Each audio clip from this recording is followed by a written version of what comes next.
안녕하세요.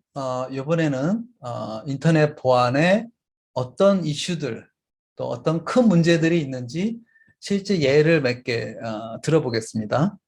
그러니까 먼저 인터넷 프로토콜, 인터넷망 구조가 어떻게 되어 있는지 그 아키텍처를 잠깐 좀 설명하고요.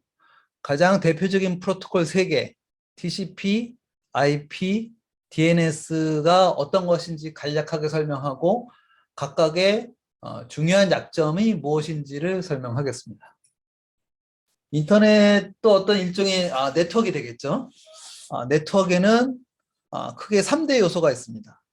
일단 네트워크를 사용하는 사람들의 기계가 있겠죠. 그러니까 그런 사람들의 기계를 이제 엔드 시스템이라고 합니다. 혹은 뭐 호스트라고도 해요.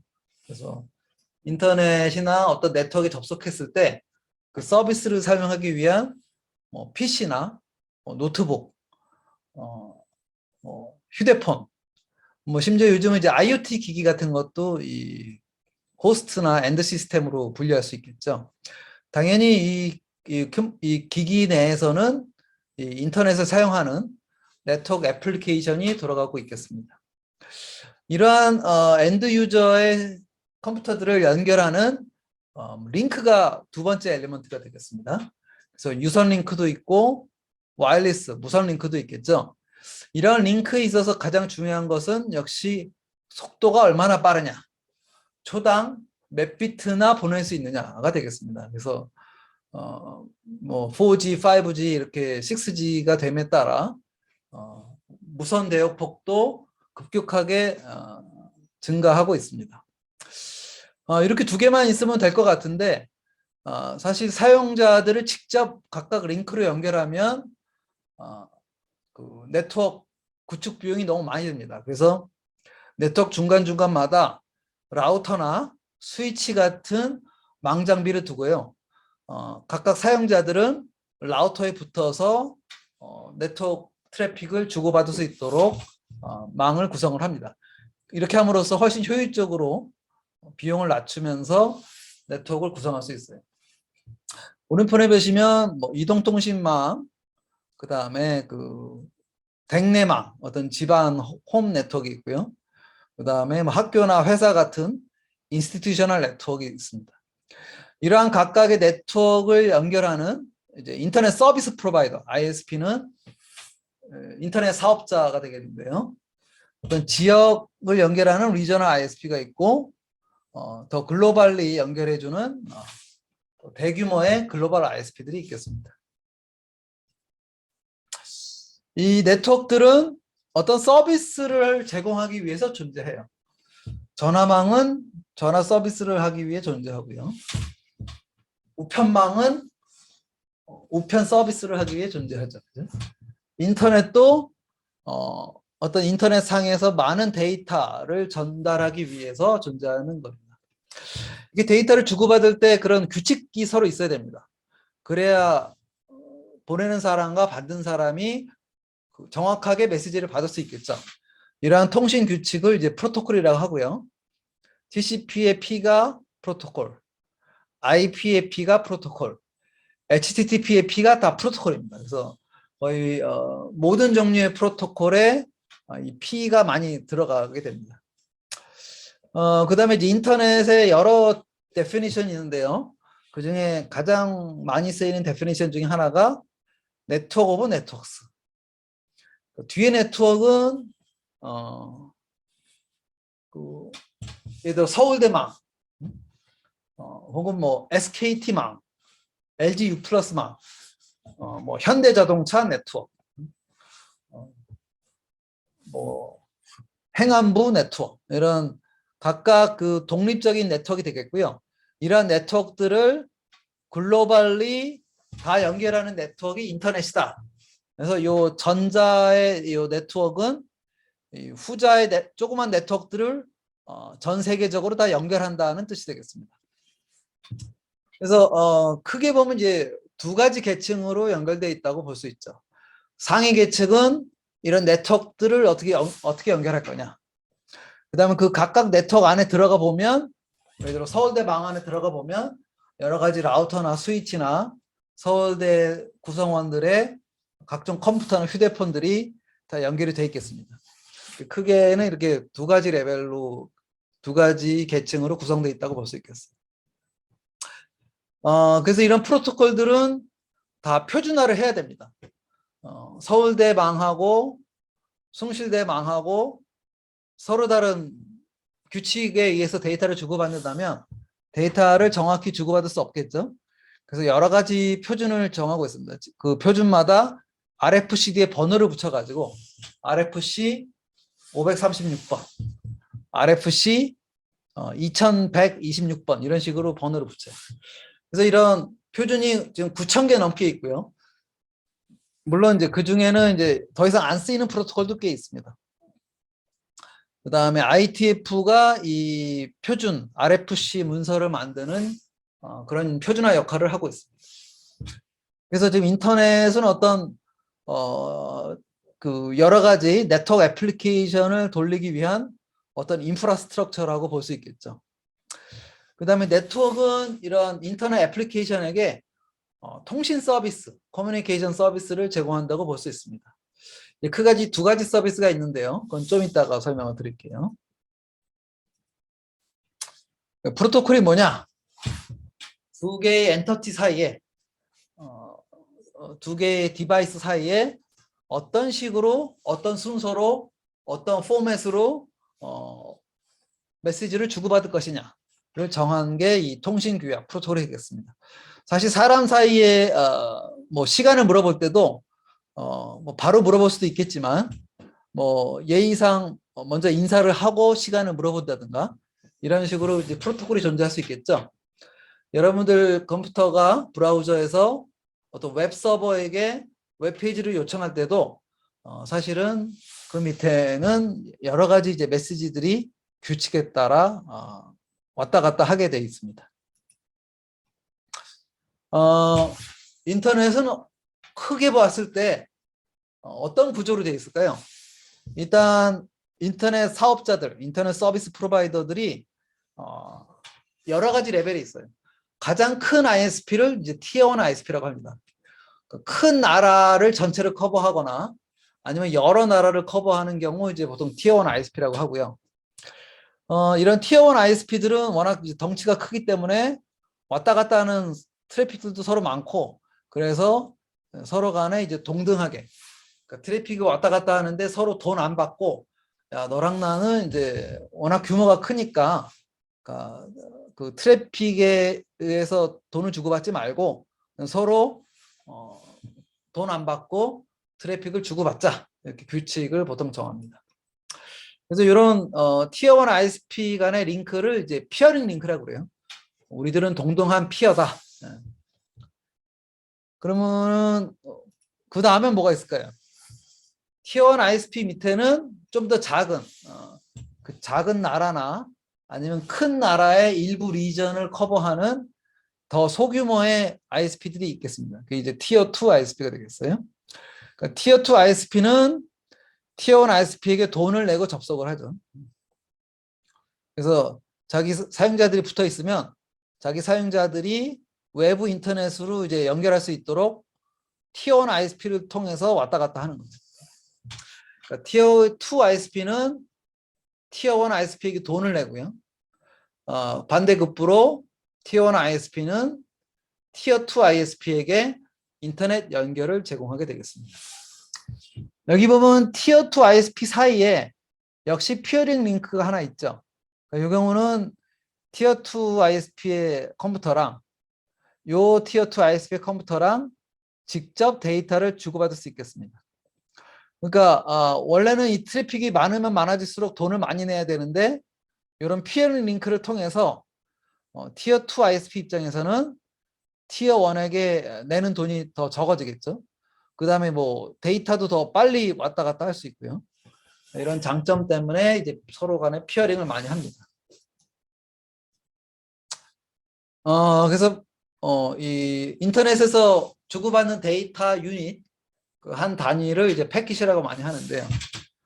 요 컴퓨터에서 이 컴퓨터로 데이터를 보낼 때 사실은 중간에 아주 많은 ISP들을 있을 수가 있습니다. 보면은 물론 요 ISP 각각 하나 내부를 보면 여러 가지 라우터나 스위치가 있을 수 있어요. 인터넷은 상당히 복잡한 기능입니다. 그 데이터를 주고받는다는 것이 쉬운 일이 아니에요. 그래서 상당히 복잡한 기능이기 때문에 이렇게 계층을 여러 개로 나눴어요. 여기 보면 계층을 5개로 나눴죠. 그래서 계층별로 각각의 맡은 역할이 있습니다. 애플리케이션은 그 실제 사용자의 데이터를 받아서 그 반대쪽, 예를 들어 브라우저면 반대쪽 웹서버로 어떻게 데이터를 주고받을까를 결정하고요. 트랜스포트 레이어는 이 애플리케이션이 데이터가 뭐 도중에 뭐 없어진다거나 이럴 수가 있어요. 사실 인터넷에서 패킷을 주고받을 때 패킷이 없어질 수도 있고 그렇습니다. 그래서 이런 것들을 신경 안 쓰고 그냥 애플리케이션은 데이터 보내줘 하면 트랜스포트 계층이 그 상대방 뭐 서버나 클라이언트 쪽으로 데이터를 책임지고 보내는 역할을 하게 됩니다. 네트워크 레이어는 이 패킷마다 IP 주소가 있어요. 왜냐하면 어떤 특정 상대방 컴퓨터로 가야 되니까 이 IP 주소를 보고서 어떤 라우터 쪽으로 이 패킷을 전송하면 전송이 잘 되겠다. 이런 거를 결정합니다. 제일 중요한 네트워크 레이어의 기능은 라우팅이 되겠어요. 링크 레이어는 이제 인접한 노드 간에 여러분 컴퓨터랑 뭐 와이파이 액세스 포인트랑 그 뒤에 라우터 인접한 네트워크 노드 사이에 어떻게 데이터를 빨리 주고받을 거냐를 담당하는 게 이제 링크 레이어가 되겠어요. 피지컬 레이어는 이제 0101 비트를 어떤 그 사인 웨이브처럼 아날로그 시그널로 바꿔서 실제로 그 미디어 유선이나 무선 채널로 보내는 역할을 합니다. 그래서 라우팅을 할 때는 어떤 특정 주소가 인터넷에 어디 있는지 알아야겠죠, 그죠? 그래서 주소를 서로 간에 다 알려주면 되는데 사실 이 인터넷 주소가 지금 뭐 32비트가 있고 IP 버전 6라는 또 다른 버전에서는 뭐 128비트가 있는데요. 일단은 32비트가 아직 많이 쓰이니까 32비트 기준으로 설명을 하겠습니다. 32비트만 돼도 주소가 거의 뭐 40억 개쯤 됩니다. 그래서 그 주소를 인터넷 라우터들이 일일이 다 기억할 수가 없어요. 그래서 인터넷이 취한 방법은 32비트 중에 앞부분은 어떤 특정 네트워크를 식별하는 식별자로 아이덴티파이어로 쓰자. 예를 들어 서울대 같으면 32비트 중에 맨 처음 16비트가 고정되어 있습니다. 요 맨 앞에 8비트가 146이고요. 그 다음 8비트가 46이에요. 그래서 이렇게 32비트를 8비트씩 나눠서 8비트를 각각 10진수로 표현해서 점으로 연결한 요 IP 주소를 이제 다티드 데시말 로테이션이라고 하고요. 그래서 전자는 너무 보기 어렵기 때문에 보통 후자의 경우로 많이 씁니다. 그래서 이렇게 다티드 데시말 로테이션으로 표현했을 때 서울대 주소는 뭐다? 맨 앞에 16비트 147.46점 요까지가 서울대의 주소가 되겠습니다. 그래서 이 서울대 아이덴티파이어 혹은 이제 이걸 IP 프리픽스라고 하는데요. 147.46.0.0에서 맨 앞에 16비트가 이제 서울대의 주소다. 혹은 네트워크 식별자다라고 볼 수 있겠습니다. 그 서울대 라우터는 다른 인터넷 라우터들한테 뭐라고 얘기하느냐? 야, 147.46으로 시작하는 IP 주소가 있으면 내 쪽으로 보내라. 이렇게 그 다른 라우터들한테 알립니다. 그 다음에 이제 그 아까 ISP들이 있었죠. 서울대나 ISP 같은 경우들은 다 AS 넘버를 갖고 있어요. AS 넘버가 이 라우팅에서 어떻게 쓰이는지는 좀 이따 설명을 하겠습니다.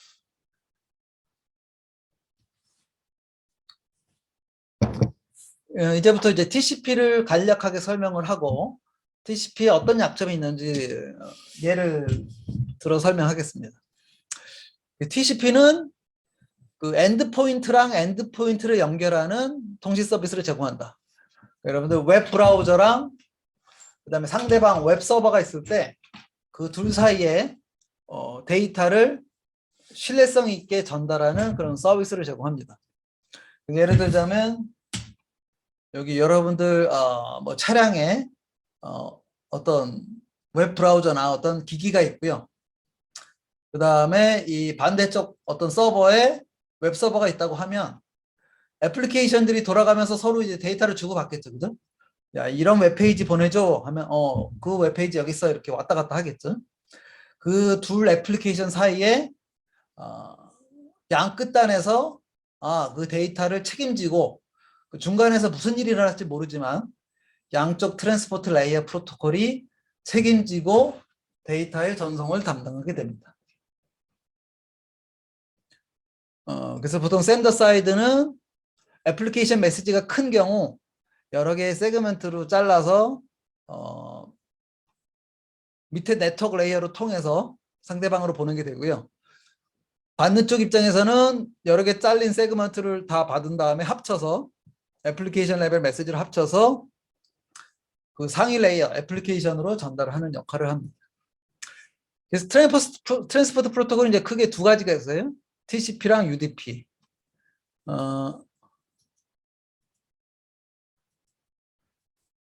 TCP는 쉽게 얘기하자면 그 클라이언트랑 서버 사이에 어떤 일이 있어도 데이터를 릴라이블하게 신뢰성 있게 전달하겠다. 그 전에 얘기했지만 패킷이 네트워크에서 전달되다가 뭐 트래픽이 너무 많아지면 메모리에 저장될 공간이 없어가지고 패킷이 사라질 수가 있습니다. 그리고 이런 패킷이 사라지는 현상은 상당히 자주 있어요. 그래서 그런 패킷이 없어지는 현상이 있어도 TCP가 책임지고 브라우저랑 클라이언트랑 웹서버 사이에서 데이터를 전송을 담당을 하게 됩니다. UDP는 그런 신뢰성을 제공하지 않아요. 그냥 애플리케이션이 보내달라고 하면 그냥 상대방한테 보내보고 혹시나 패킷이 로스 됐더라도 패킷이 없어졌더라도 없어졌네? 그리고 그냥 아무 일을 하지 않습니다. UDP는 사실은 이상한 서비스죠. 왜냐하면 데이터를 책임지고 보내는 게 아니라 그냥 한번 보내보고서 패킷 보내봤는데 뭐 상대방이 뭐 못 받을 수도 있고 그거를 체크를 안 해요. 왜 UDP가 있을까요? TCP 하나만 있으면 될 것 같은데. TCP는 약간의 이제 딜레이가 있습니다. 그 신뢰성은 제공하는데 TCP 연결을 맨 처음에 만들 때 메시지가 3번 왔다 갔다 해야 되는 딜레이가 있어요. 그래서 UDP는 그런 게 없고 그냥 애플리케이션이 데이터 보내달라고 하면 바로바로 보냅니다. 그러니까 속도 지연이 적어야 되는 애플리케이션에서 UDP를 많이 써요. 예를 들어서 이제 보이스 오브 IP라고 인터넷으로 전화 통신하는 경우가 있죠. 보이스 통신. 그런 경우에 이제 UDP를 많이 씁니다. TCP는 맨 처음에 이제 데이터가 로스 됐는지 데이터가 없어졌는지 체크를 하기 위해서 상대방이 각각 그러니까 클라이언트랑 서버가 각각 어떤 시작하는 순서 번호를 정해요. 그래서 클라이언트는 맨 처음에 야 나는 N번 패킷부터 보내겠다. 그다음에 서버는 나는 N번부터 보내겠다. 이런 식으로 이제 서로 약속을 합니다. 이 M하고 N은 이제 보통 이제 랜덤하게 결정이 돼요. 그래서 이렇게 메시지를 3개를 주고받음으로 해서 나는 그래서 클라이언트 입장에서는 나는 M부터 시작을 하고 상대방은 N부터 시작하는구나. 그러니까 M과 N이 어떻게 증가하면서 패킷이 왔다 갔다 하는지를 다 이제부터 체크할 수 있겠죠. 그리고 TCP 헤더라는 게 있는데 이건 뭐냐면은 애플리케이션 데이터를 잘라서 세그먼트를 만든 다음에 그 앞에 요 20바이트짜리 한 줄이 4바이트고요. 5줄이 있기 때문에 20바이트가 되겠죠. 한 바이트는 8비트입니다. 그래서 20바이트짜리 헤더를 붙입니다. 그래야 이 양 끝단에서 상대방이 상황이 어떤지, 내가 지금 보내는 패킷이 몇 번인지, 상대방이 내가 보낸 몇 번 패킷을 잘 받았는지 이런 걸 알 수 있어요. 그다음에 뭐 좀 복잡한데 여기 싱크 플래그가 세팅된 게 신 패킷입니다. 요 SYN 여기 S라고 있는 게 있죠.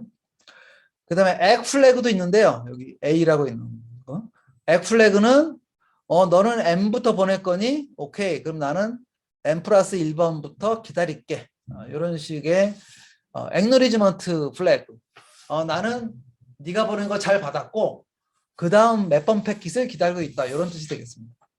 그래서 이렇게 싱크, 그 다음에 싱크 에크 플래그가 둘 다 세팅된 패킷, 마지막으로는 클라이언트가 액 플래그가 세팅된 패킷을 보내요. 그래서 이렇게 메시지가 3번 왔다 갔다 하면 TCP가 데이터를 주고받을 준비가 된 겁니다. 사실은 이 3번째 데이터부터는 이제 데이터를 추가해서 보낼 수 있어요. 애플리케이션 데이터. 이 처음 2개는 애플리케이션 데이터가 없습니다. 그래서 왜 이 3웨이 핸드쉐이크, TCP 커넥션을 시작하기 전에 왜 메시지 3개가 왔다 갔다 하는 거를 설명했느냐. 요거를 위한 DOS 어택 혹은 디도스 어택이 있어요. 어태커가 서버한테 싱크 패킷을 보내요. 그러면 서버는 뭐 하죠? 싱크 액 패킷을 보내겠죠. 요 클라이언트가 나는 A라는 번호부터 시작할게 하면은 서버는 나는 B부터 시작할게 이런 식으로 보내겠죠. 그죠? 그 다음에 서버는 뭘 기다리겠어요? 3웨이 핸드쉐이크의 마지막 메시지를 기다릴 겁니다. 근데 이 어태커가 그 마지막 패킷을 안 보내요. 그러면 서버는 이 싱크 패킷마다 싱크 패킷을 보내고 다음 마지막 3번째 메시지를 기다리고 있어요. 이것이 이제 서버의 자원을 낭비하고 있는 결과를 갖게 됩니다. 그래서 뭐 50개나 100개 연결을 하게 되면 그 이상은 정상적인 사용자가 싱크 패킷을 보내도 이 커넥션이 지금 마무리가 안 됐기 때문에 지금 서버가 더 이상의 연결을 받을 수 없어요. 이게 이제 대표적인 디오스나 디도스 어택의 대표적인 공격이 되겠습니다. 그다음 IP에 대해서 잠깐 설명하겠습니다. 그래서 IP는 인터넷 프로토콜의 약자고요. 제일 중요한 이게 네트워크 레이어입니다. 제일 중요한 게 이제 라우팅 기능이 되겠어요. 그래서 앞에 네트워크 아이덴티파이어 혹은 IP 프리픽스 부분이 있고요. 그 다음에 뒷부분은 그 해당 네트워크에 들어가면 그 IP 프리픽스 서울되면 아까 앞에 16비트가 147.46으로 시작한다고 했죠. 그죠? 이 IP 프리픽스 혹은 네트워크 아이덴티파이어가 있고요. 뒤에는 서울대 네트워크의 모든 컴퓨터는 IP 주소가 달라야겠죠. 그래야 그 패킷이 IP 주소를 보고 해당 컴퓨터로 갈 테니까 그 호스 아이덴티파이어 부분이 그 뒤에 16비트가 되겠습니다. 그래서 서울대 같은 경우는 32비트를 절반으로 잘라서 앞에 16비트는 서울대 네트워크를 나타내는 식별자, 뒤에 16비트는 서울대 네트워크 내에서 웹서버든 아니면 여러분들 컴퓨터든 각각의 컴퓨터를 식별할 수 있는 식별자로 사용하게 됩니다. IP는 일단 서울대 입장에서는 내 주소가 여기 있으니까 247.46으로 시작하는 목적지 주소를 가진 패킷은 다 나한테 보내라 이렇게 어나운스 하겠죠. 그 역할이 이제 BGP입니다. BGP는 좀 복잡한 프로토콜인데 자세한 건 설명 안 하고요. 서울대는 서울대 IP 주소를 BGP를 통해서 다른 네트워크한테 알리고 연세대는 연세대 네트워크의 주소를 다른 네트워크의 BGP를 통해서 알린다. 이런 식으로 설명하면 되겠습니다. 이 BGP를 메시지를 보내는 그런 주체가 아까 나왔던 어토너머스 시스템이에요. 서울대도 어떤 AS 넘버가 있고요. 그 인터넷 서비스 프로바이더들도 다 어토너머스 시스템 넘버가 있습니다. 그래서 여기 예를 들어 AS1이라는 그런 네트워크가 있다고 쳐보죠. 그래서 AS1은 지금 1.2점이라는 네트워크 아이덴티파이어가 있어요. 요 슬래시 16이 요 32비트 중에 앞에 16비트가 이 AS1의 그 네트워크 아이덴티파이어다라는 뜻입니다. 그래서 AS1은 다른 인터넷으로 다른 AS들한테 야 1.2로 시작하는 주소는 나한테 보내라. 그리고 연결된 다른 네트워크로 전달해요.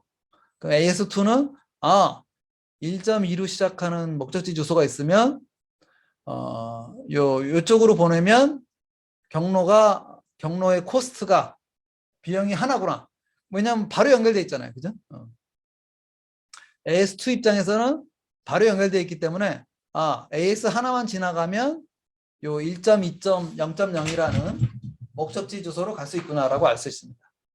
그 다음에 AS2는 또 이거를 또 다른 AS들한테 전달해야겠죠. 그래야 이 1.2.0.0이라는 네트워크 아이덴티파이어를 보고 다른 네트워크도 패킷을 이쪽으로 보낼 테니까. 그래서 AS2도 1.2.0.0/16 이라는 네트워크 아이덴티파이어는 나를 통해 지나가면 AS1번, AS2번을 통해서 지나갈 수 있다. 이 패스 안에 지금 AS 넘버가 두 개 있죠. AS1하고 AS2. 그래서 AS3번이나 AS4번은 AS2랑 AS1번을 지나서 패킷이 전달할 수 있구나. AS를 두 개 지나서 패킷이 전달되는구나 이렇게 알 수 있겠죠. 그죠? 그래서 그런 그 어떤 라우팅 테이블을 이제 구성을 합니다. AS3는 AS4에게 1번, 2번, AS 1번, 2번, 3번을 지나면 1.2.0.0이라는 패킷을 보낼 수 있어 라고 알리는데 AS4 입장에서는 이미 더 짧은 경로가 있죠. 그죠? AS 1번, 2번 두 개만 지나가면 바로 보내는 경로가 있죠. 그죠? 그래서 이렇게 1, 2, 3번을 돌아온 BGP 메시지는 무시합니다. 왜냐하면 더 비효율적인 메시지죠. 그죠? AS를 1번, 2번, 3번 세 개나 지나가야 목적지까지 도달하잖아요. 그죠? 그래서 이 메시지는 아쉽지만 무시됩니다. 그 다음에 AS4는 1번, 2번, 4번을 지나면 1.2.0.0이라는 네트워크로 전달할 수 있다는 것을 AS5에게 전달합니다. 그죠? 그럼 AS5는 AS1, 2, 4 세 개를 지나가면 1.2.0.0이라는 목적지에 도착할 수 있구나라고 이제 알 수 있겠어요. 그러니까 이게 정상적인 BGP의 동작입니다. 근데 만약에 AS5가 AS1이 갖고 있는 이 프리픽스를 실수나 악의적으로 다른 AS한테 알려요. 광고를 해요. 이게 원래는 AS1의 주소인데 실수나 아니면 악의적으로 1.2.0.0은 내 IP 프리픽스야 라고 잘못 애드버타이즈 광고를 합니다. AS4번은 뭐 어떻게 이해하겠어요? 원래는 1번, 2번 AS 두 개나 거치면은 글로 도착할 수 있었는데 지금 보면 AS5는 바로 옆에 있는 애잖아요. 그죠? AS5 하나만 지나가면 바로 도착하네. 그러면은 AS4는 요 라우팅 테이블을 바꾸게 됩니다. 1.2.0.0으로 그런 목적지 주소를 갖는 패킷이 오면 어디로 보낸다? AS5로 보냅니다. 왜냐하면 더 가까우니까. 훨씬 더 효율적으로 보낼 수 있으니까. 아니 여러분들 입장에서는 아니 AS 1번 건데 AS5가 잘못 보낸 거를 왜 모르냐? BGP는 특정 IP 프리픽스가 특정 AS에 속한다라는 그런 정보를 알기가 좀 어렵게 설계되어 있습니다. 왜냐하면 옛날에는 보안에 대한 개념이 없었어요. 인터넷 설계할 때. 그래서 그냥 오는 메시지는 메시지 그대로 다 믿는 거예요. 그래서 AS4에서 만약에 어떤 사용자가 1.2.3.4 어떤 패킷을 보내게 되면 그 패킷은 어디로 간다? 원래는 일로 가야 되지만 이 잘못된 BGP 메시지를 이용해서 이렇게 AS5로 가게 됩니다.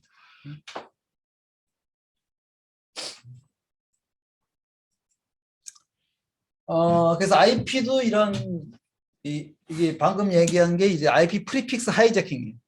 원래는 AS1으로 가야 되는데 AS5번이 이 IP 프리픽스 네트워크 아이덴티파이어를 일종의 납치한 결과가 됐죠. 그죠? 마지막으로 이제 DNS를 보겠습니다. DNS는 여러분들이 잘 아는 도메인 네임 www.yahoo.com, www.snu.ac.kr 같은 그 웹 주소의 도메인 네임을 실제로 패킷이 왔다 갔다 할 때 필요한 IP 주소로 바꾸는 역할을 합니다. 도메인 네임 시스템의 약자고요. 그래서 yahoo.com의 주소는 뭐 예를 들자면 이런 주소가 나올 수 있겠죠. 그죠? 32비트 IP 주소가 나올 겁니다. 그래서 이 도메인 네임에 대한 IP 주소를 내가 실제 yahoo.com에 패킷 보낼 때 실제 IP 주소 알아야겠죠. 그래야 실제 패킷이 보낼 수 있으니까. 어떻게 보내면 될까요? 하나의 서버가 모든 도메인 네임에 대한 IP 주소를 다 담당하면 좋겠지만 지금 도메인 네임이 너무 많습니다. 그죠? 수억 개, 수십억 개 있을 수 있어요. 그래서 이거를 하나의 컴퓨터가, 하나의 서버가 다 담당하지 않고 분산시켜 놓습니다. 분산시킬 때 이렇게 계층적으로 특정 도메인 네임을 찾아갈 수 있게 돼 있어요. 그래서 맨 위에는 점으로 표시했는데 어떤 근본이다. 루트 서버라는 걸 둡니다. 루트 서버를 두고요.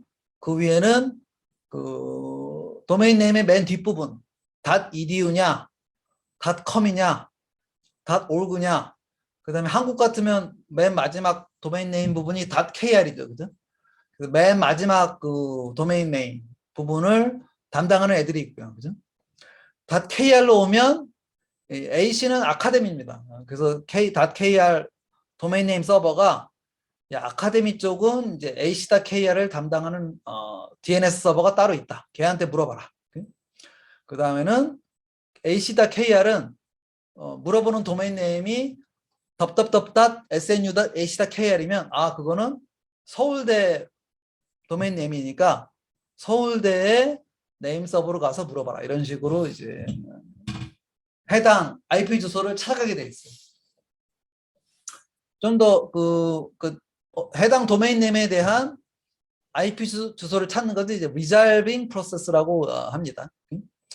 그 스탑 리졸버는 여러분들 컴퓨터에 있어요. 그러니까 브라우저가 여러분들 브라우저에 예를 들어 www. 여러분들이 특정 뱅크에 가서 뭐 온라인 트랜잭션을 해야 된다고 치죠.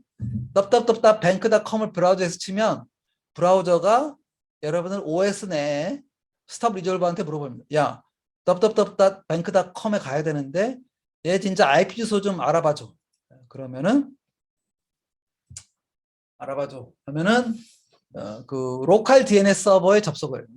그 서울대 같으면 서울대 안에 그래서 로컬이라는 이름이 있어요. 이 컴퓨터랑 가까운 로컬 네트워크 안에 DNS 서버가 있어요. 서버 대신에 이제 리졸버란 표현도 씁니다. 이게 리졸빙 프로세스이기 때문에 서울대 내 DNS 서버에 물어봐라. 그 서울대 DNS 서버가 맨 처음에 누구한테 가겠어요? 루트 서버한테 갑니다. 야, 뱅크닷컴의 IP 주소 어떻게 되냐? 그러면은 누구한테 가라고 하겠어요? 닷컴 네임 서버로 가봐라. 왜냐면 뱅크닷컴이니까. 그다음에 글루 레코드는 닷컴 서버라고 도메인 네임을 알려주면 얘는 또 헤매겠죠. 얘의 IP 주소를 또 알아야 되잖아. 그래서 글루 레코드는 그 해당 닷컴 네임 서버의 IP 주소를 얘기합니다. 그래서 IP 주소도 같이 알려줘요. 그럼 IP 주소를 알면 바로 찾아갈 수 있겠죠. 닷컴 서버한테 찾아가요. 야, 닷컴 네임 서버, 뱅크닷컴의 IP 주소는 누구한테 물어봐야 되냐? 그러면은 뱅크닷컴의 네임 서버한테 가라. 역시 걔의 IP 주소를 같이 알려줍니다. 그럼 마지막으로 뱅크.네임 서버에 가서 야, www.bank.com의 IP 주소 뭐니? 물어보면 IP 주소는 뭐 10.10.10.이다 라고 알려주면 이제 그거를 이 해당 그 컴퓨터에 스탑 리졸버로 알려줍니다. 그리고 이게 상당히 힘들게 받아왔잖아요. 그 다음에 예를 들어 서울대 망해서 또 다른 사람이 떡떡떡떡 뱅크닷컴에 갈 수 있겠죠. 그죠? 그런 다른 클라이언트를 위해서 이 결과를 떡떡떡떡 뱅크닷컴은 10점, 10점, 10.2다. 이 매핑 관계를 자신의 데이터베이스에 저장을 해놓습니다. 캐시를 해놔요. 그럼 또 다른 사람이 서울대 내에서 또 다른 컴퓨터가 물어보면 바로 캐시돼 있던 거를 회신할 수 있겠죠. 그죠? 그러면은 DNS가 잘 동작하는데 여기도 당연히 이제 어택이 있습니다. 포이즈닝 어택이라는 건데요. 어떻게 되는지 한번 봅시다. 이브라는 어태커가 있어요. 뭐 이게 다 서울대 안에 있다고 치죠. 서울대 안에 이브라는 어태커가 있고 그냥 평범한 유저가 있어요. 이브가 서울대 내 DNS 서버한테 야, 뱅크닷컴의 IP 주소 뭐니 물어봐요. 그럼 얘가 그 DNS 서버 계층 하이라키를 따라가면서 알아보겠죠. 그죠? 근데 이브가 그 답을 자기가 또 바로 해요. 뱅크닷컴의 IP 주소는 요거야. 66.66.66.66. 그럼 이 로컬 DNS 서버는 누가 보냈는지 신경 안 쓰고요. 뱅크닷컴의 IP 주소가 66.66.66.66이구나 라고 캐시에 넣어놓습니다. 물론 이제 자기가 아까 물어본 게 있었죠. 루트 DNS 서버, 닷컴 서버, 뱅크닷컴의 DNS 서버에 물어보면 10점, 10점, 10.2라고 오겠죠. 그죠? 근데 어느 리스판스가 빨리 왔어요? 이 이브가 보낸 게 빨리 왔습니다. 얘는 지가 큐어리 보내자마자 바로 보냈잖아요. 그죠? DNS 서버는 뭐 누가 됐든 간에 빨리 리스판스 온 놈을 믿고 그냥 그거를 저장합니다. 요 뒤에 제대로 온 답은 너무 늦게 왔기 때문에 무시해. 그럼 뭐가 저장된다? 답답답답 뱅크닷컴은 66.66.66.66이다. 그럼 평범한 유저가 뱅크닷컴에 가려고 IP 주소를 물어보면 뭐가 온다? 이 이브가 저장해 놓은 엉뚱한 IP 주소가 옵니다. 그럼 유저가 이제 뱅크닷컴에 가야 되는데 엉뚱한 IP 주소의 서버로 가면 거기 가서 자기 아이디랑 패스워드를 넣는다든가 엉뚱한 일을 할 수 있겠어요. 이게 이제 DNS 포이즈닝 어택입니다. 그 DNS의 캐시에 독을 풀었다. 어떤 도메인 네임에 대해서 엉뚱한 IP 주소를 넣어놨다. 이런 뜻이 되겠어요. 이상으로 TCP랑 IP랑 DNS에 대해서 어떤 크리티컬한 약점이 있는지를 설명을 했습니다. 인터넷 보안에서 인터넷 보안 사항이 있는지 어떤 공격이 있는지를 살펴보았습니다. 감사합니다.